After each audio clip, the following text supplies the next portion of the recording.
Hello everyone, and welcome back to my channel, or welcome to my channel. I'm Bird's Eye View Politics, and I make videos about politics and current events. In this video, I'm going to be explaining why Democrats could actually win the United States Senate and the House. My previous video card will be in the top right, but I'm going to get into some more recent updates, especially after yesterday and the day before's primaries. So, let's simply start with 538, which in my opinion is the best analytical site when you look at polls. The polls currently say, when you use the deluxe, mechanism, which adds an expert, forecast, polls, fundraising, past voting patterns, etc., the Democrats are slightly favored to win the Senate and Republicans are favored to win the House. But that has been changing a lot. When you actually look at it over time, you see that while Republicans in early June were supposed to have a very good chance of winning the Senate, it's now the other way around. While in the House, of course, we have essentially the same thing, but Republicans were already so dominating in their chances of controlling the House that even though it's gotten closer, Republicans are still very likely to win. So, why has this happened? Well, first off, we can look at the generic ballot. While at the start of Biden's presidency, Democrats were doing roughly as well as 2020, which was a 4-point advantage. However, with the Afghanistan withdrawal, rising inflation, rising gas prices, etc., Republicans took the lead in roughly the start of 2022 and have had roughly a 2-point lead since February. However, this was only until June 25th when Roe v. Wade was overturned in the Dobbs decision, and because of this, Democrats, especially suburban women who previously described themselves as relatively moderate Republicans or Democrats, either way they were moderate, now began to swing very much towards the Democrats, from a 2-point advantage to the Republicans in late June to the current situation where Democrats are now slightly ahead in late August, which means that there's roughly 2 months until the election and Democrats have just taken the lead. Now, there's a lot more than just the Dobbs decision that overturned Roe that have led to Democrats gaining the lead. For one thing, Joe Biden's approval rating has gone up. Now, while Joe Biden's approval rating may have gone up a tiny bit because of abortion rights, realistically, it didn't go up because of that. It went up because of bills such as the recent climate bill or the previous infrastructure bill, lower inflation, very, very, very low unemployment. There's been a lot of achievements, even bipartisan achievements, that realistically did not happen in the first year of Biden. When he was president for his first year, he essentially only saw his approval rating go down. There was a spike here and there, but realistically, it was a definite trend all the way through his first 550 days until, of course, he started signing bills. Basically, that's the story for Biden. One thing that's especially notable, though, is that among youth voters are consistently the most Democratic, most left-wing age group. However, youth voters, in terms of if they rate him as popular or unpopular, if he was approved or disapproved of, they were equal with the national average. And while some of these were undoubtedly right-wing youth voters who maybe like Trump or more moderate Republicans, just as many, probably more in fact, were left-wingers, Bernie Sanders supporters, Elizabeth Warren supporters who wanted to see Biden do more, especially with climate. And Biden's recent bill has essentially kickstarted the trend where towards the end of essentially the midterms, you see the president's party gaining just a bit. Democrats will still probably lose the midterms, but he's gained roughly 4 points in terms of his approval rating. Another thing to watch is, of course, Trump's approval rating. When you compare the leader of the Democratic Party to the leader of the Republican Party, Trump's has just started to decrease. It's been roughly the same as Biden's lowest point, with a roughly 50 to 55-ish unfavorable and 35 to 40-ish favorable.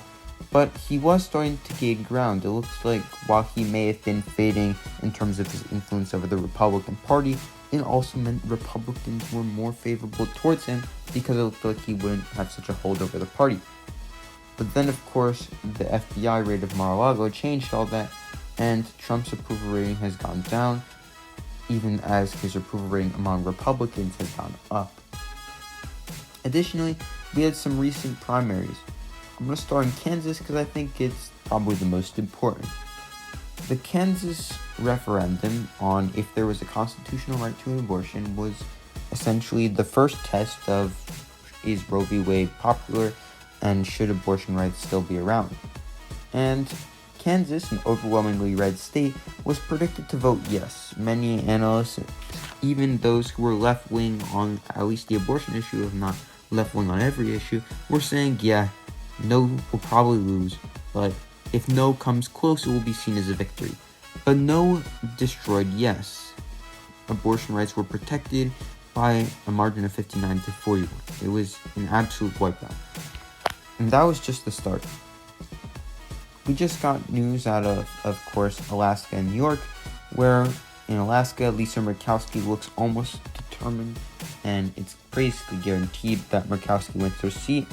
In other races in Alaska alone, you see Democrats running in first place, and likely there's a 50-50 chance that they win.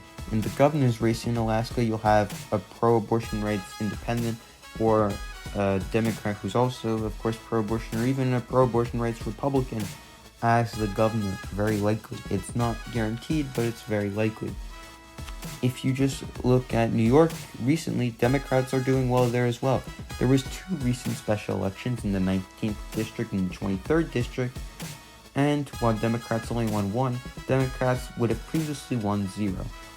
Democrats ran roughly even with Biden's results in the 19th district, while in the 23rd district, Democrats ran a tiny bit ahead of him. So, there you go. Democrats look like they are coming back stronger than they were before the Dobbs decision. However, it's not just that abortion rights or even the popularity of leaders is impacting who will win the race. If you look at just the Senate especially, you see that there are certain candidates who are running miles ahead of where they should be. If we go to the light version where you only incorporate polls, you see that states like Ohio are polling relatively even. Now, I still expect Republicans to win this seat, but it's looking less and less sure. If we look in Pennsylvania, for instance, a state that is a swing state, 50-50, the state that gave Biden the presidency, etc., you see a state that Republicans should win in what is supposed to be a red wave year. However, Democrats are polling miles ahead, and Oz has an increasingly less of a chance to win.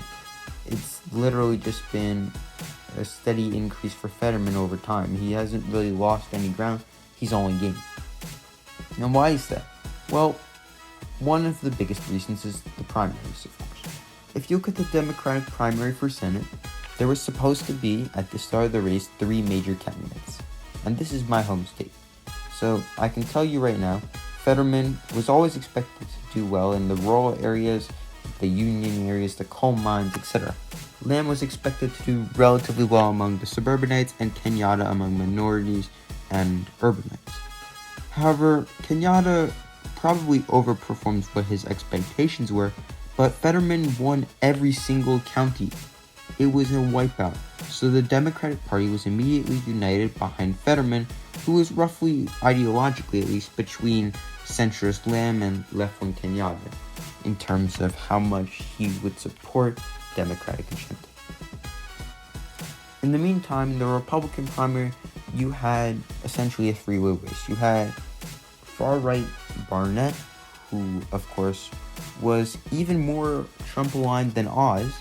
You had Josh McCormick, who was the more centrist establishment Republican, although even he was still pretty far right. And then you had Oz, who until 2018 was still voting in Turkey, owns multiple houses in Turkey, and realistically lives in New Jersey. He does not live in Pennsylvania. He moved into his mother's house in order to actually live and run in Pennsylvania. So this was always going to be a tough race in the primary, but I don't think anyone expected a Trump-endorsed candidate in a state where Republicans overwhelmingly love Trump would only give him 31% of the vote, just barely defeating McCormick.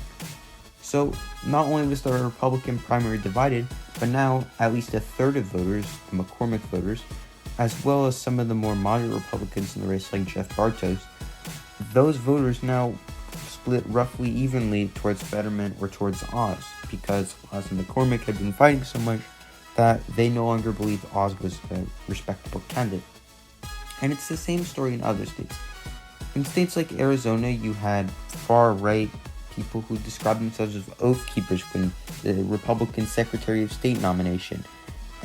In the governor's race, you had someone who has attached herself completely to Trump defeat the more establishment Republican. However, of course, as we know, those establishment Republicans are increasingly voting for Democrats when there's not an establishment Republican nominee. If you look at the Senate, you see that Blake Masters, who, while overwhelmingly popular among Republicans, his far-right social positions, such as taking away access to birth control, are very, very, very unpopular in Arizona, which is historically a libertarian state. And he can probably expect to lose versus Kelly in the general election. If we look at Michigan, it's the same story. Gretchen Whitmer, the incumbent governor, is very popular, and Republicans, while nominating someone Republicans believe is the best, someone on the right to far right of the party, it's not going to be the best candidate for a general election, and she will likely lose, Tudor Dixon will, to Gretchen Whitmer. And it's the same story in Wisconsin. They nominated a more far-right Republican against Kleefisch, and the far-right Republican won. And so McAllis will probably lose to Tony Evers in the general election. Additionally, in the lieutenant governor, you had essentially a completely fractured party, where you had most of northwestern Wisconsin voting for Testin, you had much of southwestern Wisconsin voting for Werner, and you had eastern Wisconsin firmly behind Roth. However, there's something I haven't talked about yet, which is how the suburbs and cities, the Republicans in those primaries, are voting overwhelmingly for establishment candidates. For example, if you just look at Wisconsin, you can see that the only districts that were won by Kleefisch were those that had suburbs or urban areas in them, such as Milwaukee itself, or Madison, or Green Bay. And it's the same in other states. Now, if you want to look at a state like New York, for example, if we scroll down, many of these close races, such as the New York 11th, that was in New York City. That district is in New York City. Southwestern New York City, so not entirely part of it, but it's in New York City. And as you can see, moderate Republicans absolutely won that contest. If we look at North Carolina, Ted Budd, while winning the primary with 58%, actually lost Charlotte, which is, of course, one of the biggest cities in North Carolina, and did much worse than average in other large cities and large population centers. And it's the same story in Florida. If you want to look at Florida, Democrats nominated relatively centrist, someone who's seen it as electable, in their governor's seat and their Senate. However, Republicans, while nominating candidates from the far right of the party, such as Matt Gaetz in Florida's first, which is overwhelmingly rural, military, you had in the more, of course, centrist areas, especially with high amounts of Cuban Americans, such as Florida's 27th, you had your more moderate Republicans winning. That's the same story in Georgia. Georgia is probably the only example where Trump-endorsed candidates consistently lost everywhere. Except for, of course, the Senate, where even Mitch McConnell, the most establishment Republican of them all, decided to back the main Trump-endorsed candidate. So let's start here when we analyze this primary with the governor race. In the governor's race, Brian Kemp won 80% of the vote in Atlanta, while he only won 73% overall. However, in northern Georgia, he won roughly 35-ish, Purdue did, won 35-ish, 30% of the vote, far outperforming his rest of the state margins. And it shows you then, while in rural areas you have, of course, your more far-right candidates winning, in the cities your more establishment Republicans are dominating. For example, Brad Raffensperger, who almost lost to Jody Heiss, won 60% to 24% over Heiss. In Augusta, which is literally inside of Heiss, what used to be Heiss's district, Raffensperger still won. In Savannah, it was a wipeout. Columbus, it was the same story. So, what does this tell us? Well, one, Democrats seem to be roughly united, if only as the anti-Republican coalition, not in terms of policies, but in terms of democracy. Opposed to that is the Republican division between your normal cities, suburbs, your so-called country club establishment Republicans, and of course your more rural, more extremist, far-right, hardline Republicans. And that could potentially, those two wings of the party, spell doom for Republicans in 2022. So, what do you think will happen? Let me know in the comments, and don't forget to like, share, and subscribe. Thank you for watching.